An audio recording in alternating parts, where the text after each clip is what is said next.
41 files, 126 pages. It's April 30th, it's billing day, and you're watching Unbillable.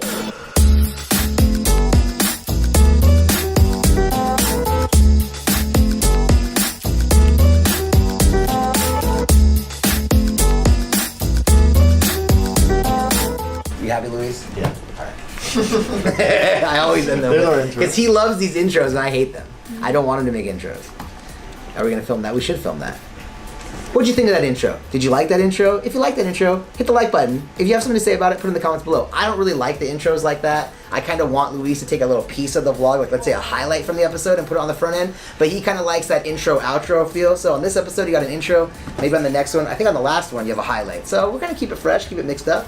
What do you think? What do you like better? Put it in the comments below. And if you haven't subscribed, subscribe. Whether you like this intro or the other intro, subscribe. You gotta be a subscriber to be an Unbilly. You gotta be an Unbilly to have a t-shirt, and you know you want that. So subscribe, notifications, Unbilly. You know what to do. I'm emaciated. Emaciated. I'm deceased. Or you're ill from the lack of food. I'm dying. Yeah. You're not dying though, you're emaciated. We're hangry. Well, we are dying every second though, but... Look, the word of the day is emaciated, and all three have done failed it, alright? But I am still... is it Grubhub or Postmates that I hate right now? Postmates. Come on, Postmates! And the Habit too. They said well, it's not the Habit's fault. They said they picked up the food and it got damaged on its way here. Let me see it at least. Maybe I'll eat a dented sandwich. Pun? It's not gonna be dented. I mean, I want to see the damaged car. Send me a picture. I want to know about the insurance claim. Maybe I can represent the driver. Maybe there's business in this for me. Come on, Postmates, jerks. Send me a coupon, whatever. Make it right. Yeah. People say that it's hard to work with millennials, but it's not. They know how to use Postmates and Grubhub. See? Easy. Easy. Easy peasy. It's because, have you heard the story about the guy that owes 50 Cent $1 million? Yeah, you showed me. So I know that guy. He paid the $1 million. Tell how you met that guy. I was getting into my car, and he big dogged me. I'm not gonna lie, he gave me the big dog. He pulled up like, I figured you and I will be friends because you have a nice car, like the second nicest car in the parking lot. And I was like, second nicest, what? And then yeah, he has a sweet roll, so second nicest. It happens. There's always someone out there. There's always like, no matter how sharp your teeth are, there's always bigger teeth. No matter how sweet your ride is, there's always a sweeter one. So that's how it goes. It's okay though. The point isn't that I met him in the parking lot talking about cars. The point is that the media wants to bash the guy because, or not bash him, but like make fun of him, tease him, because, you know, he owed 50 Cent $1 million, and then 50 Cent started, you know, squeezing him on Instagram, right? Writing mean things about his fiance or about him and talking about how he needs to get paid back and stuff like that. But see, the takeaway, in my opinion, is not those things. The takeaway is that what happened next? He paid the money, right? He goes to his bank account, gets the $1 million and pays 50 back, and now the beef is gone. 50's dropped all his stuff. So people want to make fun of him for like kind of being scared. Listen, if 50 Cent was texting you saying he's gonna crack your head in public, you'd be scared too. Like, Luis doesn't even want to make me talk about this. Luis doesn't want to make this episode. He doesn't want to have me talking about this because we're what, 50 Cent's gonna show up here? 50 Cent ain't coming here. I mean, if he wants to, come here, we'll hit some in the club or whatever. But my point's just to say, Randall Emmett dropped $1 million in 50 Cent's bank account. Let's show some respect.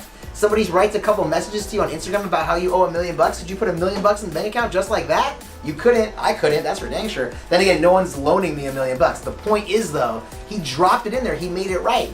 Like, I'm a lawyer. That's what I want to see. When you owe someone money, you pay them back. Why are you gonna make fun of the guy? He did the right thing. He did the right thing. And let me just tell you one other thing. Randall Emmett's a nice guy. He's come in this building. He's not a client of mine. I've not done any legal work for him. We're just like friends. We're just people that know each other. And he's a good dude. So he made it right. He owed someone money. Happened to be 50 Cent. Happened to be a lot of money, $1 million. But he paid it. He paid it. He didn't get sued. He didn't get a lawyer. He paid it. I mean, show some respect, dude. He did the right thing. That's what I think. All right, this is episode 87. This is our 50th episode with Luis, and it's time for us to talk about something that I basically take for granted, which is what is like a lawsuit? How does a lawsuit come to be? Where does it go? What to expect? So most people come into the office and they meet with me and they say like, I just need one letter. If you just write one letter real quick for me, everything will go away. I would love to think that I have that kind of power, but the reality is in most situations, one letter doesn't really solve your dispute, it really starts your dispute. If anything, the other side might hire a lawyer to respond, or they ignore that letter. So when I tell clients when they come in, at least when they first sit down with me and they want me to write that letter, is it's not about this letter. Of course we know what we want to make as a demand. The real question is, what are we going to do based on the response we receive? If they respond saying, yes, we agree with you, what kind of approach are we going to take? Are we going to be heavy-handed? Are we going to be easy to deal with? Are we agreeable, or are we strict with some kind of time constraint?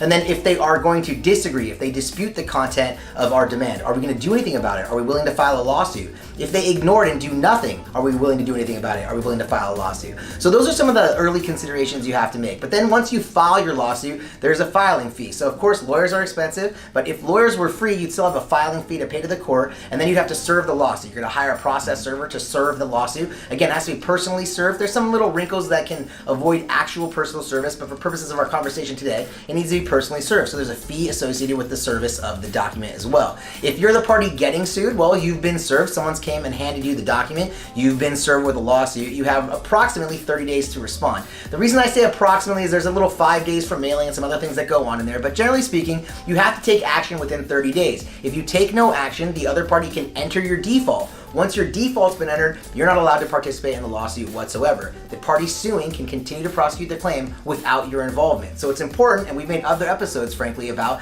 making sure you do something when you get served. That is the most important step. And importantly, don't wait till the 28th day to call a lawyer, right? When you get served, sort of take immediate action. It might take a week or two to get in to see the lawyer, and then the lawyer might need a little bit of time to put together a response or maybe a countersuit. If you decide to file a counterclaim, you have to file it at the same time you file your response to the lawsuit. So that's why I'm saying you don't want to wait till the last day. And once you get to that point where you filed a lawsuit or maybe responded to someone else's lawsuit, your case is considered to be at issue. And at that point is really when things start to get going. You'll probably have a case management conference, at least here in Riverside County. We have case management conferences. It's an opportunity for the court to kind of check in and make sure things are going according to track. What does that mean? It means the parties are kind of exchanging information through the discovery process. We'll probably do another vlog at some point about discovery. That's a whole story in and of itself.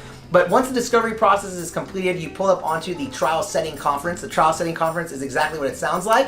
It's a hearing where the court gives you a trial date, at least usually the court gives you a trial date. And they also usually give a mandatory settlement conference. You've also heard me talk on other episodes about the importance of negotiation, mediation. Well, a mandatory settlement conference is another opportunity for you to settle your case on your own terms before going to a trial where a court will impose a ruling. So there you go. That's a little soup to nuts on from the lawsuit to like a judgment or a trial. There is about, I don't know, 1 trillion things that can go on between that start point and that end point. There's no way I could really cover all of them. But this being the 50th episode with Luis, I want to take a moment and talk about that because I probably take it for granted a little bit, and like I do take Luis for granted as well. So using this opportunity to say thank you to Luis for being an incredible videographer. 50 episodes down, I don't know, maybe 5,000 plus more to go. And that's sort of the first 50 steps of a lawsuit. So you got 50 episodes with Luis, I don't know, first 50 steps of a lawsuit.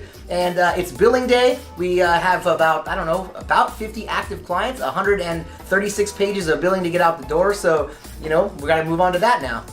We covered a lot of stuff on this episode. We covered 50 steps. Oh boy, a whole bunch of stuff. We even have a special guest, of course, Becky. You gotta love that. So if you do love that, hit the like button. We always like it when you hit the like button. Of course, subscribe. Use a little bell so you keep up to date with everything going on. Of course, comment. You got something to say to me or Luis or anybody in the office, put it in the comments below. And with that, you'll see us and we'll see you where? Here on the next episode of Unbillable.